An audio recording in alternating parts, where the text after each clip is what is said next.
Hello students, as a part of digital education initiative of Dr. APJ Abdul Kalam Technical University, here is the last lecture of your subject VLSI Technology having subject code KEC 053. And in this last lecture we are going to see CMOS fabrication.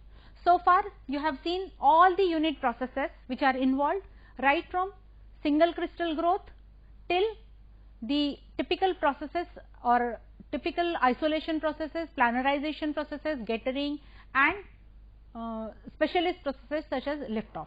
So, initially we saw epitaxy, after single crystal growth we saw epitaxy, then we saw oxidation, we have seen diffusion, ion implantation, thin film deposition, etching, wafer cleaning, how important it is. So, after completing all the processes, we are going to sum up those processes, and where exactly those processes are being used is being studied in this through CMOS device design or CMOS fabrication.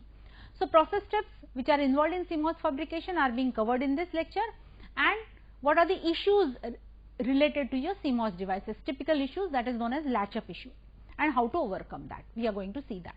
So, at the end of this lecture, as a student you should be able to explain entire CMOS fabrication process with neat schematic diagram of each stage.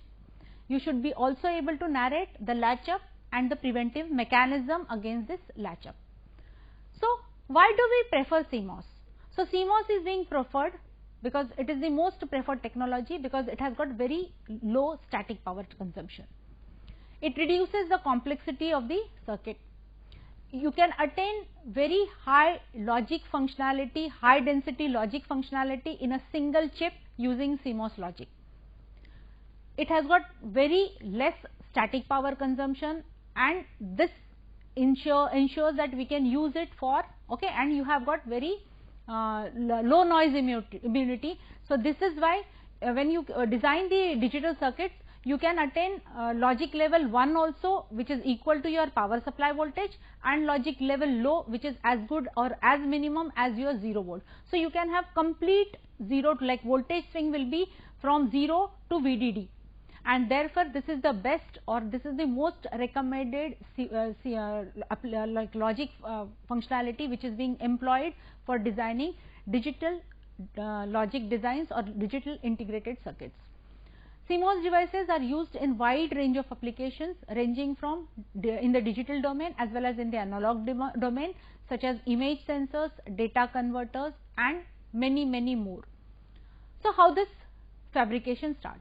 So, you know already CMOS fabrications are basically done, or CMOS devices are being fabricated under 3 categories or 3 domains.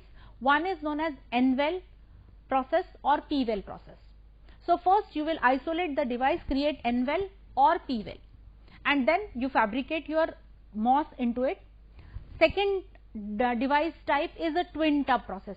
Twin tub process will have 2 different tubs, just like your single wafer, you will have separate 2 tubs, and within those individual tubs you will have your device getting fabricated. That means you will have N tub where you will fabricate PMOS.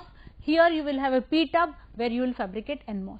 So, this is how you will have separate twin tub process. And third one is known as silicon and insulator or SOI technology, where rather than using direct silicon as the substrate, we have insulating material deposited onto the silicon, and then this silicon dioxide will be used as the what you call insulating layer, which avoids the latch up and improves the speed. So, these are basically when scaling has happened and high operating speed is the major demand. You wanted handheld applications and you want greater speeds. So, to improve the reliability, to improve the operation, enhancement in the operation, though the cost involved is slightly higher as compared to your normal N substrate or P substrate device, where like design, which is by using N-well or P-well process or twin tub process. So, let us see the first basic process, which is known as N-well process. Now, just see the difference. Here we are having this P substrate is considered as the originator, or it is the main wafer which is of P type, and this P substrate is then designed. Okay, there is N well getting designed over here. This N well has PMOS, like two diffusion areas where you have got PMOS. Okay, you have PMOS, and then you have NMOS directly designed in the P substrate, and you have subsequent layers which are nominated over here. You are having SiO2, you are having N plus diffusion, you are having P plus diffusion. This is the polysilicon layer which is working as the gate, and you have metal layers which are used for the interconnect. So, let us see how these layers, this is the cross sectional schematic diagram which you must know, you must be able to design or draw this, because it is exactly giving you the entire implementation of your CMOS. Now, what is CMOS? Basically, it is comprising of NMOS and PMOS. We call it as a complementary MOS. Complementary MOS means you have one PMOS and one NMOS, both gates connected or tied together as the input. PMOS is connected to VDD, NMOS is connected to ground, and you are having in between the like drain of NMOS, you are connecting the output terminal, and thereby you are okay. This is how, this is what is the output, and the gates are connected together to the input A. So, this is what is the configuration. We have all studied that configuration. We call it complementary because it is having NMOS and PMOS complementing their operation, or together performing the operation. So, let us see how this particular process starts. So, substrate is tied to the ground, N well to VDD, metal to is lightly doped semiconductor forms a poor connection called Schottky diode, and heavily doped well and substrate contacts, we call them as taps. So, this is what is just general description being explained over here. This is what is the schematic first, or like full fledged schematic which is being shown. Now, let us see how these processes starts, and for that you need different masks.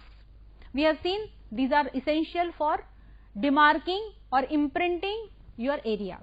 So, if you want to transfer the pattern onto the wafer, these masks are going to be very handy, these masks are going to be very helpful. So, first mask what you are going to study, what you are going to have is the N well mask, which is basically demarking the N well area. Then we will isolate the mask for diffusion. So, there will be two diffusion masks, one will be for P diffusion, one will be for N diffusion. Then you will have a separate mask which will create the polysilicon layer or gate deposition. Then you will have separate mask for metallization, and you will have separate mask for metallization, that is ground. Okay, this is basically ground and VDD connection. So, this is what exactly being used. So, let us see one by one these detailed masks. So, just see in the previous this thing we have seen the first, that is N well designing. So, here we are having, this is the N well, this is the N well being designed. Now, this N well, this N well is being designed over here. This N well is designed by using this particular mask, just see. Then you have something known as polysilicon mask, then you have something known as P diffusion, N diffusion. Okay, this is P diffusion, this is N diffusion.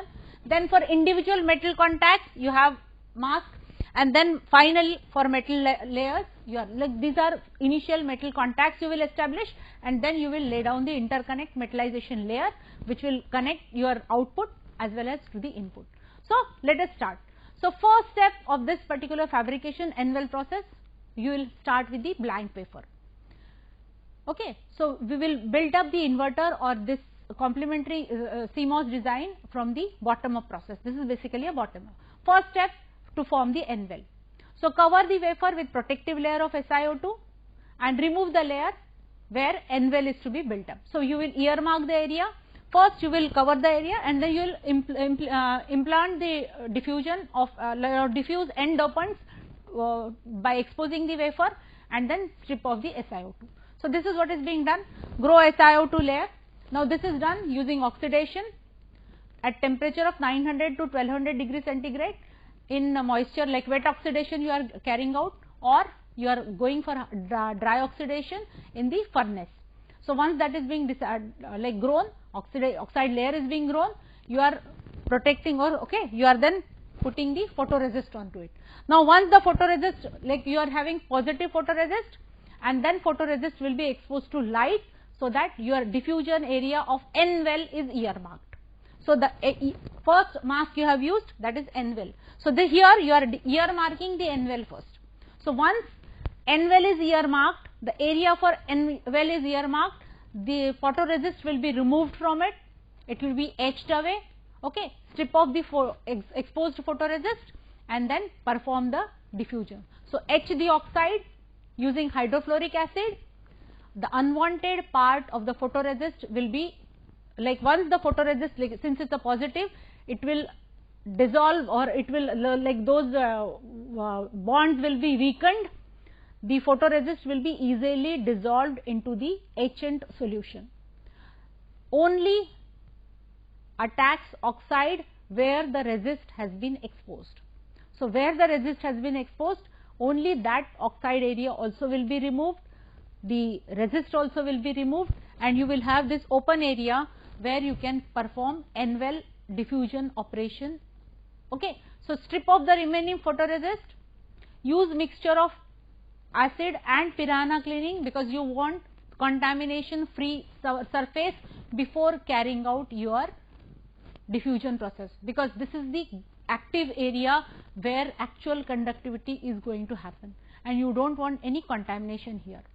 So now you will carry out N well through, or form a N well. This N well is basically carried out using diffusion.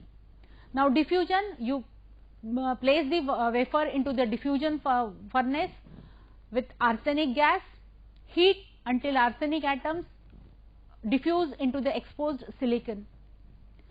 Then you perform either diffusion or ion implantation. In case of ion implantation, you bombard the area using arsenic, okay, you use AS atoms, okay, and ions blocked by SiO2, and they enter into the exposed area, and thereby you will resultant will be formation of N well.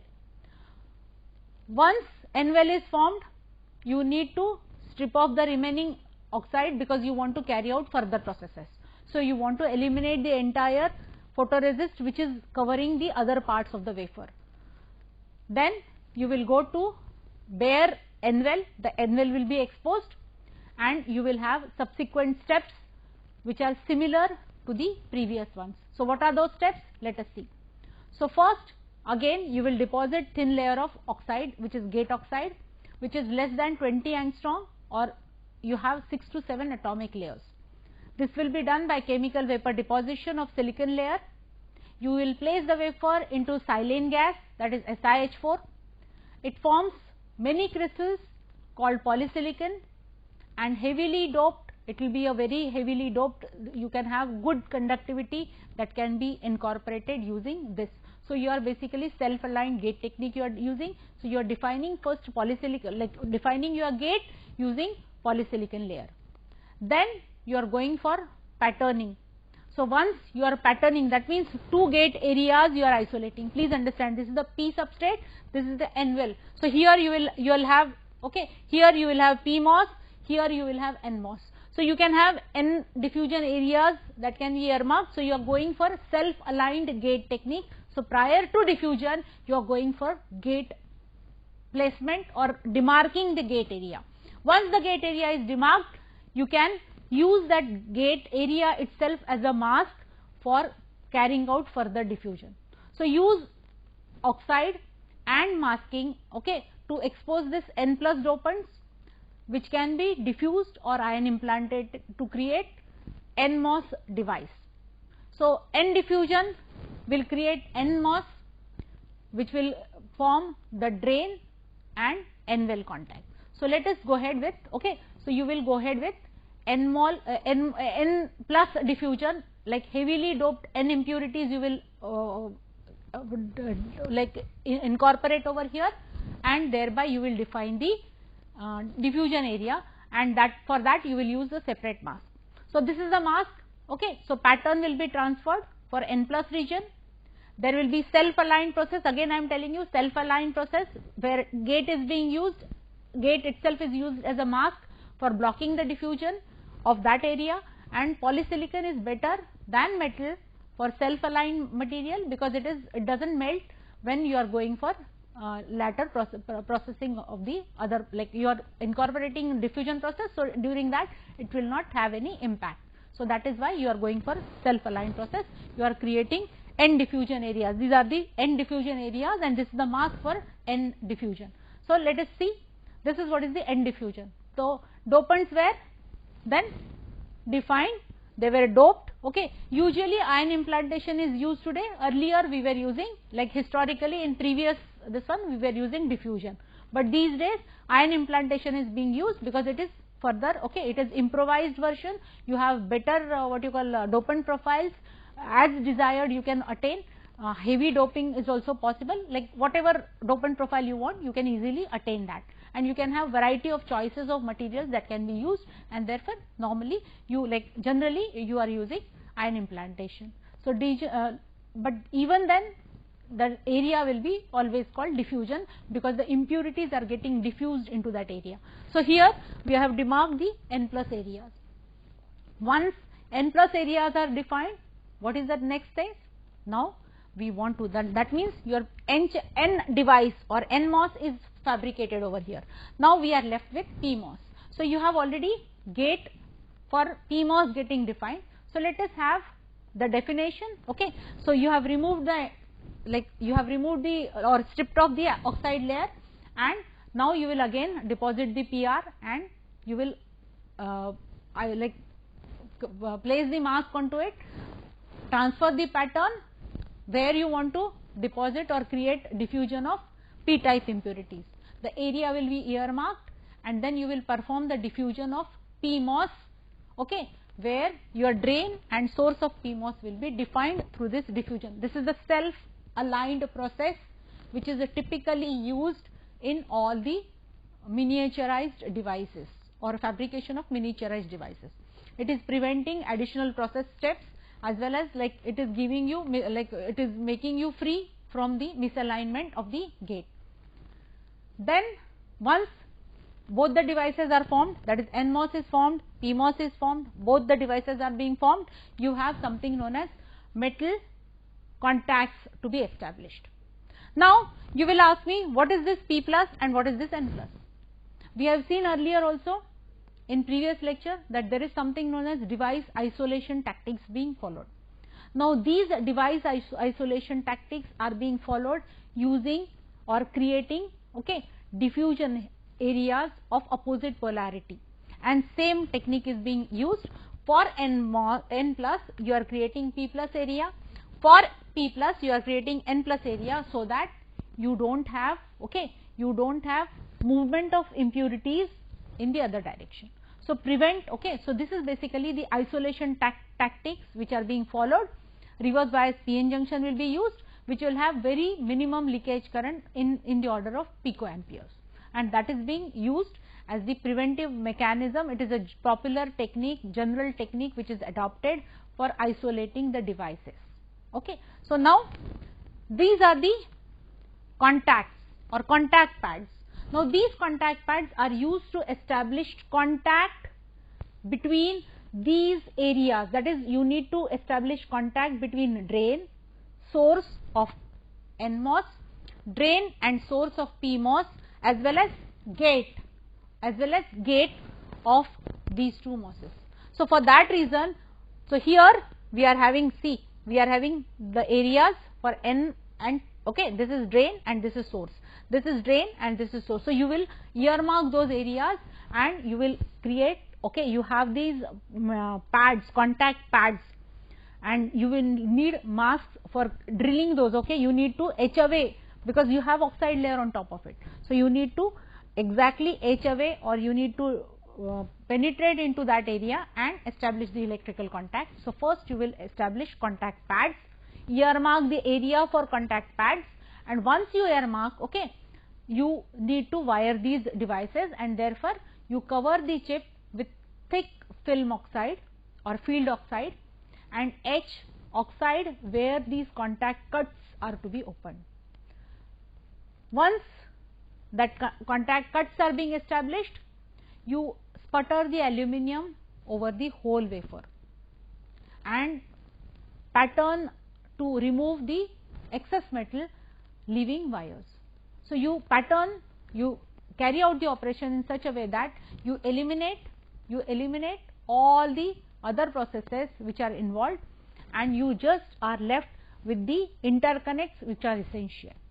So, first you put the metallization layer and remove excess layer where you do not want that metallization to happen. Only essential metallization contacts are okay, those areas are being defined. So, only essential metallization contacts are being maintained. Then you have seen already, this is how, just see, this is P plus, this okay, this is isolation. So, this is your N plus area. Here you will have gate contact, here you will have drain contact, here you will have source contact. So, this is how you will have different contacts getting established using metallization layer, and you can interconnect them to external, okay, external to the device. So, this is how you will fabricate or you will fabricate the PMOS. We have seen basically 6 layers of masks which are being designed. Now, here if you go back to your slides, you will see that there were typical 6 masks being shown over here, but these 6 masks are always not the common process. Like as a part of common process, you may require more than 6 masks, and similar such process is being exhibited in the next slide, what I am going to show you. Now, these are the typical minimum. Now, imagine had it been the other way around, like instead of single tub, here you are having single tub. Imagine in case of my P well, you will have N substrate, and you will have here P well. P well will have N plus diffusion, here you will have P plus diffusion, and you will follow the subsequent process. If I am having twin tub process, I will have separate 2 wells. Please understand, there will be separate 2 wells which will be fabricated, and the process step will subsequently increase. So, naturally isolation will be better, but the cost will be further enhanced. So, depending upon the purpose for which the device or this integrated circuit is being used, you incorporate these kind of techniques of CMOS fabrication. If you want high speed operating and you want very reliable operation, then and you can bear the cost, then in those cases you can go for SOI devices, especially like specialist application if you want to use. So, this is how your process step will be changing as far as your technology or the pattern in which the device designing is being followed. So, let us check out what are the maximum number of masks which are being used. Just see, here you have, this is the technology which is being used, or this is the pattern. Okay, this is the pattern through which your CMOS CMOS is being designed. Here you are having, okay, here you are having PMOS, here you are having NMOS. One is connected to VDD, another is connected to ground. This is your, okay, this is your 2 drains connected, and this is the polysilicon layer which is forming your gate. Okay, this is polysilicon layer which is forming a gate. This is input, and this is what is the, okay. So, for such kind of configuration, you may require, first will be for N well, second will be for P well. This is basically twin tub process we are defining. So, you will be going for P well, then you will have shallow trench isolation will be performed, what we have seen. Then you will have control like N, VT, lightly doped drain region, source drain defining ke liye you will need 4, 7, 9, that is these are the number of masks. Then you will need 8, 10 and 5, 8, 10, that is P. For NMOS you will require these kind of devices. Then for device design, like in my N well I will design PMOS, in my P well I will design NMOS. So, I will have 2 different strategies to be adopted. Here I will design N device, here I will go for P device. So, this is how there will be 3 masks independently required. Then for polysilicon local gate interconnection I will require 1 more mask. Then for contacts I will require another mask, and the final mask will be used to establish the metallization layer. So, when you are going for twin tub process, you may require, like in normal N well process you require only 6 masks, whereas when you go for a twin tub process you may require as many as 12 different masks, and naturally the number of processes will be increasing that means your cost of device fabrication will also increase. So, this is how there will be drastic alteration, drastic modification as you go ahead. Like normally P-well and N-well are general adopted processes. For if you want better isolation, if your device operation is much higher, the threshold precision in threshold operation is required. Under that circumstances, you go for twin well process, and that is how your number of masks will be increased, number of process steps will be increasing, and thereby the cost of fabrication will also increase. So, this is what is exactly CMOS fabrication is all about. Now, before we end, there are some issues associated with CMOS fabrication. Now, what are those issues? The typical issue is known as latch up. Now, what is this latch up? Latch up is basically formed, or latch up is generally what you call getting formed because there are parasitic devices getting formed, or when they conduct, one device conducts, other also conducts, that may hamper the overall performance of the device.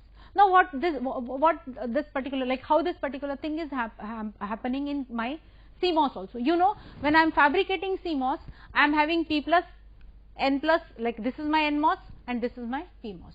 Now, when I am connecting that, you know already here I am having one NPN transistor, okay, here I am having one NPN transistor, okay, and one PNP transistor. So, here I am having NPN transistor, here I am having PNP transistor.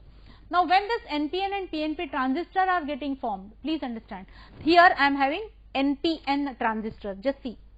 This is my PNP transistor, here I am having, okay, just see, this is outward arrow means my NPN transistor, here inward arrow means my PNP transistor, see PNP. Now, any one of the device, this is connected to VDD, now any one of the device, and this is connected to ground, so any one of the device conducts, naturally the other device will also conduct, both will be in saturation, and thereby VDD will be shorted to ground, and that hampers the performance, like your VDD is shorted to ground, and thereby the device operation gets compromised. Another issue or another latch up also exists, or you create, basically you have something, okay, when you are fabricating the devices, another issue is like when you are fabricating such devices, you have another issue, like majority of the TTL circuits which are designed using CMOS technology are susceptible to such kind of latch ups. Now, it also happens because of the low impedance path getting fabricated, and another cause of latch up is because of the ionizing radiation, which makes significant issue in the electronic components which are designed for high altitude applications. So, when you have ionization happening, or ionizing what you call radiation exposure to the electronic components which are fabricated, that also can lead to latch up, because parasitic devices, built-in devices can conduct, and that can hamper the performance. So, how to overcome this?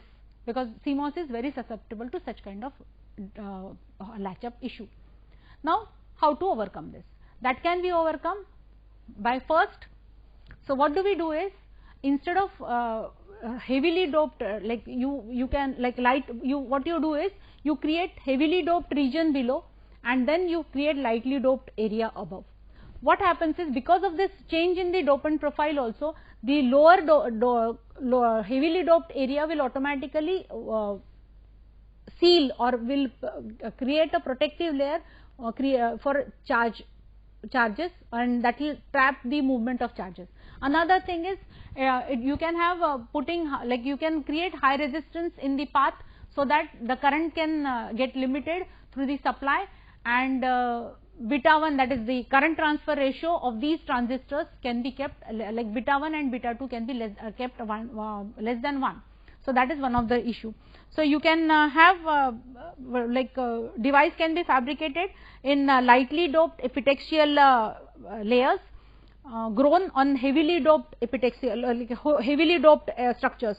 If those kind of, like you have lightly doped structure created on heavily doped structure. Now, such kind of combination will automatically restrict the movement of charges, and that lower heavily doped area will work as a trap for charges, and automatically the movement of charges will be restricted. Another, this can be done by with the help of following techniques: surrounding PMOS you can make use of like surrounding PMOS and NMOS transistors by insulating oxide layer or trenches. This breaks the SCR structure. You like if you are building the trench in between, so automatically the SCRs, like if you are creating trench in between them, so there will be oxide layer which is worked as a trench, so automatically your CMOS will be okay, your NMOS and PMOS will be isolated properly, and you will not have continuity, so automatically you will not have VDD getting connected to ground. Another method is to shut off the, like immediately when you have such kind of issue being observed, you shut off the shut down the particular device or shut off the device, so that you can prevent unreliable operation or damage of to the circuitry which is connected, or damage to the device, like other what you call a system which is connected to such kind of devices. So in this lecture we have actually seen the CMOS fabrication as a whole, which comprises of all the unit process steps which are involved or which we have studied so far. So you should be able to explain each of these steps, okay, each of these stages of CMOS fabrication, and you should be able to draw schematic for each and every process step, and that is expected because this is the end result of entire study what you have gone through. So once you are thorough, let us check out. Before we end, let us try to attempt these questions or try to answer the following questions. So first, you should be able to describe the process of CMOS fabrication. Of course, this has to be explained with neat schematic diagram for each step. You should be able to elaborate. You can skip some stages, but you are expected to briefly describe each and every major step which is involved in CMOS fabrication. So you have to explain, like you should be able to explain P-well or N-well process as well as twin tub process. Okay. Secondly, you should be able to, like, what is latch up and how can we prevent it. So you should be able to explain what is latch up, that is the existence of or formation of parasitic devices within the structure, and when the devices conduct, your VDD gets connected to ground, and that can lead to your that is called as latch up basically. And you can prevent it by either building up the providing isolation trenches or constructing lightly doped device in the heavily doped structure, so that heavily doped structure will work as a trap for the minor minor charge carriers, and thereby prevent or isolate the device from latch up to from happening, latch up getting encountered or faced. And finally, in such if at all you find that latch up has happened, you should shut down the device immediately to damage or to prevent further damage. So if your concept is thorough, we will stop over here, and here I hope that these complete exposure of different unit processes as a part of your VLSI technology lecture series have helped you, like right from single crystal silicon to entire CMOS fabrication. You are thorough with all the fabrication steps, and once that is clear, I hope that my purpose for giving you exposure is served. God bless, good luck, and thank you.